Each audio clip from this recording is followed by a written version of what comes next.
Okay, guys. Here is the Southeast Asia one. This one should be a bit shorter than the other ones. It's a little bit less information. But once again, I want you to use this information to fill in your big charts, right? Your blank charts. So this is the one on Southeast Asia. And Southeast Asia, if you look at the map, it's going to include all of the regions of like Thailand, Cambodia, Laos, Vietnam, and then also modern day Indonesia, right? Now, so early contact. Who's involved here, right? It's all these East India companies. So very similar very similar to India, you see the presence of these joint stock companies. And they're there initially with the permission of these local leaders, right? So very similar to Africa, very similar to India, you have these local leaders giving permission to people from Britain, from the Netherlands, from France, to establish these small coastal trading ports. And who's establishing those?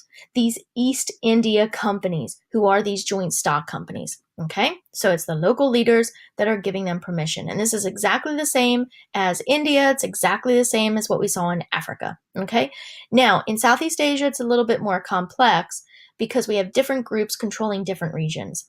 So the Brits are going to control Malaya, which is modern day Malaysia, so this region. Okay, they are also going to control Burma, which is up here, and then Singapore, which is an island like further up here off the map. But I'll circle those for you. So these are the British regions of control. Okay, and the goods that the Brits are extracting from these regions are going to be actually the goods that everybody's extracting from all these regions.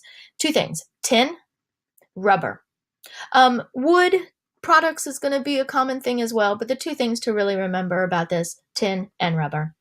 Okay, the French are then going to control Indochina, which, remember, we talked about what Indochina was: Vietnam, Laos, Cambodia, right? It's that region that China had come down and actually taken over during the Manchu expansion. So here we see the Brit regions, the French regions. Once again, the French want the same materials, tin and rubber. You need these two things for industrialization, so you see what they're extracting here. They're going to change the economies of those regions to focus just on that. And then the Dutch control Indonesia. Okay, so there's Indonesia with a particular focus on Java. And you can see I just highlighted where Java was, that island. Yeah. And once again, the goods that they want: tin and rubber. Now we're going to focus on Java here then for just a moment and look at how things played out with the Dutch in Indonesia. When the Dutch are in Indonesia, there's a lot of conflict initially, and it erupts with one particular event, right? So the Java War had been building, similar to the Sepoy Mutiny. It had been building some time because of colonialism, right? And the impact and inequalities and exploitation that came with colonialism. But the trigger, the flashpoint, the thing that's going to lead to the violence is going to be, once again, an example of social Darwinism. So in the particular case of Indonesia, of Java, the Dutch want to build a road. So where do they build it? They build it right through a holy shrine, right? Now, do you see the similarity between this and what they were doing in the Sepoy Mutiny, right? It's social Darwinism because it's a total disregard for that native religion, right? It's a total disregard for any of their native culture. And it's this whole idea that, oh, we're better, that's just crazy stuff, nonsense stuff. Who cares if we build it through a holy shrine, right? So it's just like India with the Sepoy Mutiny and them biting down on the cartridges with the animal fat. It's a total disregard for native religions, and it's an excellent example of social Darwinism. Okay, I hope you see the connection between the two. So totally social Darwinism. That's the cause. So once again, there's a root cause of all these social and economic inequalities, but then it's social Darwinism, this act, that's going to kind of push them over the edge. So what's the impact? Yep, sorry here, it's not the Brits, it's the Dutch. So what's the impact? The Dutch are going to use military. They're going to use the military, and they're going to come in, and they're going to put this rebellion down, right? Once again, just like in India, this will lead to the Dutch increasing their direct control, and Java becomes more of a settler colony as a result. Okay. in part to control them, they create a new tax system. This is what Kozelstetzel is. It is a tax, but a tax based on labor, right? So a few more details on what this is. By the end of this tax, the use of Kozelstetzel, it is making up a huge percentage of the national wealth in the Netherlands.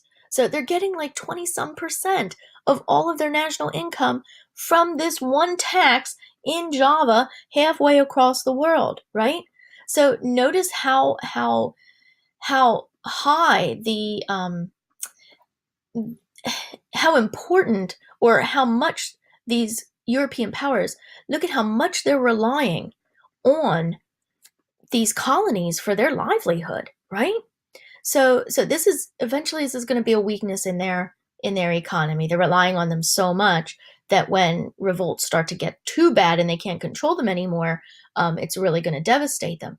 But look at what the Dutch are allowing to happen here. They're getting like a quarter of their national income every year from this colony halfway around the world. So they are taxing the heck out of these colonists, right? So and is it slavery? No, but is it very similar? Yes. So it's very similar to slavery. It's that exploitative. But now here's the thing that happens with the Dutch that's actually quite interesting. What happens later with this idea of Kozelstetzel? Well, the Dutch actually look at this and kind of realize that, man, this is really bad. We are exploiting the heck out of these people, right? So what happens later is that they actually reform Kozelstetzel. And it's in stages. They go to a period where they try to liberalize it, take some of that burden away from the people, right? But then even that's not enough. And there are later calls for reform, and you go to pretty much a complete removal of Kozelstetzel. And this idea on the part of the Dutch that, man, maybe we need to actually reverse all these policies and move toward giving Indonesia independence. And it's this amazing step that the Dutch take before anyone else, before the Brits, before the French, before anyone else, before America, because America will become a colonial power as well. And of course, we still own colonies, right? Puerto Rico, for all intents and purposes, is a legacy of colonialism. Guam, Samoa, right? The U.S. Virgin Islands, those are all colonies that we have yet to give independence to, even though they had desired it, right? So America's part of this as well. But with all of these colonial powers, the Dutch are going to be the first ones to realize that, there's something wrong with this level of exploitation of human beings. There's something that's too similar to slavery and what we've been doing. And they're going to reverse this. They're going to reverse all of it. And the Dutch are going to be some of the first to actually give independence to their colonies. So it's something I want you to realize about the Dutch. Yes, there's the Java War. They do this awful thing with building a road through the shrine. Yes, there's a lot of violence that erupts because of it. They increase direct rule.